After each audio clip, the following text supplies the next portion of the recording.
ये घटना उत्तर प्रदेश के गोरखपुर जिले की एक सच्ची घटना है दोस्तों। ऋषभ और अंकिता के प्यार की कहानी जिसे सुनने के बाद शायद अगर कोई पढ़ने वाला लड़का होगा तो उसके अंदर एक जुनून सी जग जाएगी।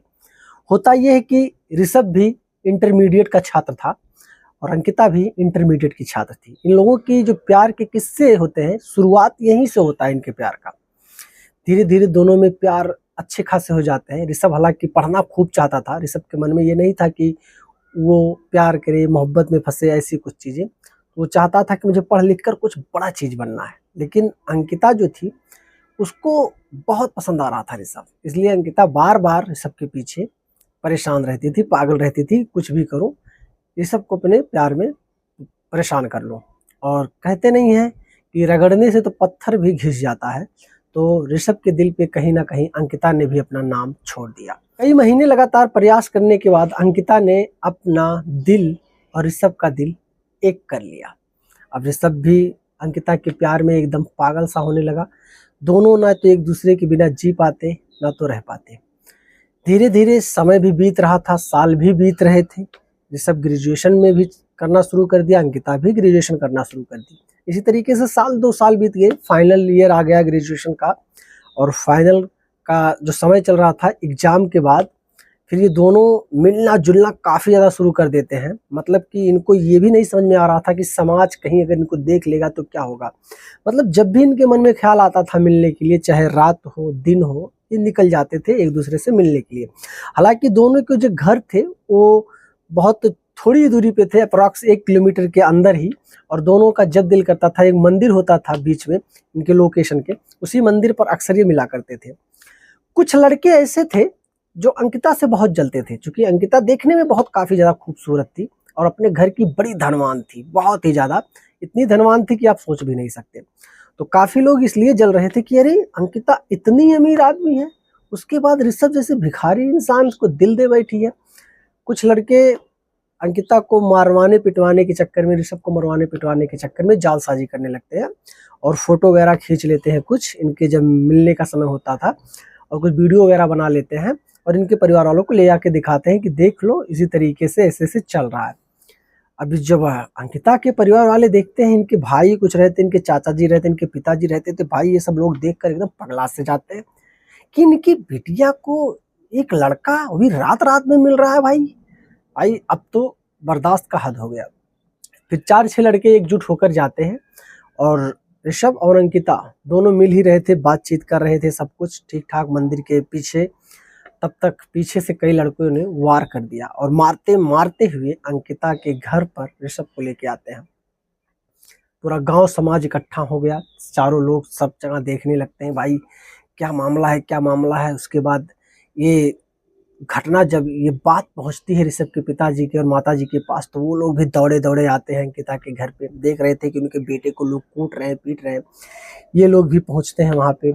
तब तक उनके घर वाले, अंकिता के घर वाले, उनके माता पिता को बहुत ज़्यादा मारपीट देते हैं, बहुत ज़्यादा कपड़े फाड़ देते हैं, इधर उधर ले गिराते हैं, समाज में बहुत बेइज्जत जलील करते हैं। और ऐसा भी आ पड़ता है कि मानो कि अब इनका जान भी जाने वाला है। लेकिन किसी तरीके से गांव में कुछ लोगों ने 100 नंबर पे कॉल कर दिया। पुलिस जैसे पहुंचती, पुलिस का सायरन सुनने के बाद काफ़ी सारे लोग वहां से भाग जाते हैं और ऋषभ अंकिता एक दूसरे को देखते हैं। और अंकिता चाहती तो ऋषभ को बचा सकती थी, लेकिन अंकिता ने ऐसा नहीं किया। अंकिता साफ इनकार कर देती है कि ये लड़का बहुत दिन से मुझे परेशान कर रहा है और इसके बहुत परेशान करने पे मैं इससे मिलने गई थी, ऐसा ऐसा बहुत अपना मतलब सफाई पेश कर दी अपने परिवार की नज़र में महान बनने के कारण। और इसी वजह से ऋषभ को काफ़ी ज़्यादा मार पड़ी। होता यह है कि अब ऋषभ के जो माता पिता होते हैं वो समाज को मुंह कैसे दिखाएं, उनको बहुत बेइज्जती लगी। वो ऋषभ को मनाकर और अपने आप को भी दूसरे दिन, अगले दिन जैसे ही सुबह होती है, ये लोग निकल जाते हैं दूसरे शहर। वहाँ पे इनके एक रिश्तेदार होते हैं, उनके पास जाते हैं और अपने रिश्तेदार से कहते हैं ऐसा है, अब हम लोग उस घर पे नहीं, उस गांव में जाएंगे, क्योंकि हम लोग मुंह दिखाने के काबिल नहीं बचे, इतने जलील हो गए हम लोग। हमको यहाँ पनाह दो, रहने का ठिकाना दो, हम लोग यहीं रहेंगे, मेहनत मजदूरी करेंगे, कमाएंगे, खाएंगे। 2-4 महीने के बाद हम लोग अपना अलग घर बनाएंगे या कहीं भाड़े पे रहेंगे, लेकिन हम लोगों को यहाँ पे दो, हम लोग यहीं पे रहेंगे। ये सब बेचारा उस लड़की को याद कर करके रोता था कि चाहती तो मुझे बचा लेती, समाज में जलील ना होने देती, लेकिन उसने उल्टा हम ही को फंसा दिया। बहुत परेशान था। धीरे धीरे टेम्पो रिक्शा चलाना सीखता है, टेम्पो रिक्शा चलाता है, चलाते चलाते सब कुछ बदलने की कोशिश करता है। लेकिन भाई मजदूरी से इंसान क्या बदल सकता है? कुछ भी नहीं। बस 2 वक्त की रोटी खा ले, सो जाए, कपड़े पहन ले, बस यही, और कुछ नहीं बदल सकता। धीरे धीरे रिक्शा चलाता है, वहाँ पे देखता है कि काफ़ी सारे लड़के पढ़ने जाते हैं, तमाम प्रकार की चीज़ें होती हैं। उसके बाद इसके मन में एक ख्याल आता है क्यों ना फिर से पढ़ाई स्टार्टअप किया जाए, और उसके बाद ये किसी तरीके से लिंक लगाता है यूपीएससी की तैयारी करने के लिए, और तैयारी करना शुरू कर देता है। रिक्शा पे जाता, किताब लेके पढ़ता, फिर 4-6 घंटे कोचिंग ज्वाइन किया था यूपीएससी तैयारी करने के लिए, कोचिंग भी जाता, रात में भी पढ़ता। मतलब बहुत सारी कठिनाइयाँ झेलने के बाद, काफ़ी ज़्यादा मेहनत स्ट्रगल करने के बाद ऋषभ ने फर्स्ट अटेम्प्ट में ही यूपीएससी क्लियर कर दिया। जब वो इंटरव्यू में जाता है तो काफ़ी सारे जो अधिकारी होते हैं, इंटरव्यूअर होते हैं, ऋषभ से पूछते हैं कि आखिर आप आईएएस बनना क्यों चाहते हैं? क्या करना चाहते हैं आप? और क्यों ही बनना चाहते हैं आप आईएएस? क्यों डीएम बनना चाहते हैं? तो ऋषभ ने सीधा जवाब दिया कि सर, अगर आईएएस से भी बड़ी कोई पोस्ट होती तो मैं उसके लिए अप्लाई करता, मैं उससे भी बड़ा अधिकारी बनता, लेकिन शायद इससे भी बड़ी कोई बड़ी पोस्ट नहीं है, इसलिए अब मुझे मजबूरी है। उन लोगों ने पूछा उससे बड़ी पोस्ट लेके क्या करते? तब ऋषभ का जवाब होता है, सर, जितनी बड़ी पोस्ट उतना बड़ा पावर, उतना बड़ा रुतबा, मुझे वो चीज़ चाहिए। ये चीज़ सुनने के बाद और भी इंटरव्यूअर ने बहुत सारे सवाल किए। सब कुछ देखने सुनने के बाद उसके बाद इनका सिलेक्ट हो जाता है भाई, ये डीएम बन जाते हैं, डिस्ट्रिक्ट मजिस्ट्रेट बन जाते हैं। और ये कैसे भी करके जिस ज़िले में इनका घर होता है वहीं पे ही अपना ये पोस्टिंग करवाते हैं, कि पोस्टिंग भी वहीं पे होती है। जाते हैं, वहाँ पे सब कुछ 2-4-10 दिन ठीक ठाक रहता है। फिर वहाँ के जो करीब के मंत्री जी रहते हैं, मंत्री जी के बेटी से शादी कर लेते हैं ताकि पावर और पोजीशन और भी बड़ा हो जाए। कि नेतागिरी, पॉलिटिशियन का भी पावर होता है, ताकि इनका ट्रांसफ़र कोई चाह कर भी ना करवा सके, मंत्री जी अपना पावर लगा दें।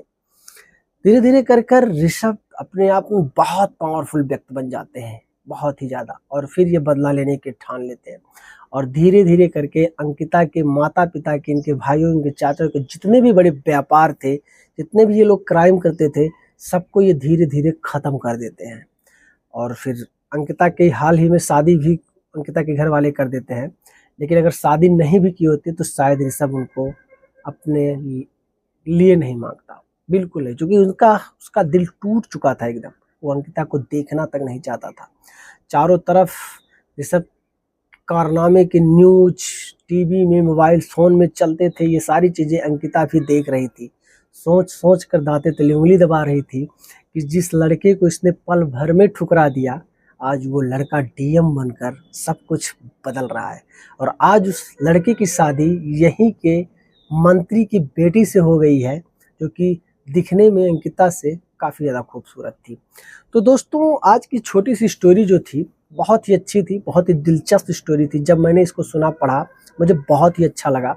मैंने सोचा काफ़ी सारे स्टूडेंट्स हैं जिनको मुझे सुना देना चाहिए, काफ़ी सारे परिवार वाले हैं जिनको सुना देना चाहिए, ताकि इससे कुछ लोगों को कुछ ज़्यादा अच्छा चीज़ सीखने को मिले। क्योंकि इस समय माहौल आप देख रहे हो, काफ़ी सारे लड़के जो होते हैं पढ़ना नहीं चाहते, कुछ करना नहीं चाहते। तो दोस्तों, जीवन में अगर कुछ पाना है, कुछ करना है, बस अपने जीवन का सिर्फ 2-4-6 साल दे दिया आपने ना, तो कुछ भी बदल सकते हो आप यार, कुछ भी बदल सकते हो। सोचो, अगर ऋषभ एक छोटा सा डिसीजन ना लिया होता तो क्या उसके जीवन में कुछ बदलता? कुछ भी नहीं बदलता। हालांकि इस कहानी को सुनने के बाद आप क्या राय देना चाहेंगे, कमेंट बॉक्स में राय जरूर देना। वीडियो पसंद आई है तो लाइक करना, और चैनल पे नए हो दोस्तों सब्सक्राइब कर लेना। मिलेंगे फिर एक अच्छी सी स्टोरी को लेकर के, तब तक के लिए जय हिंद।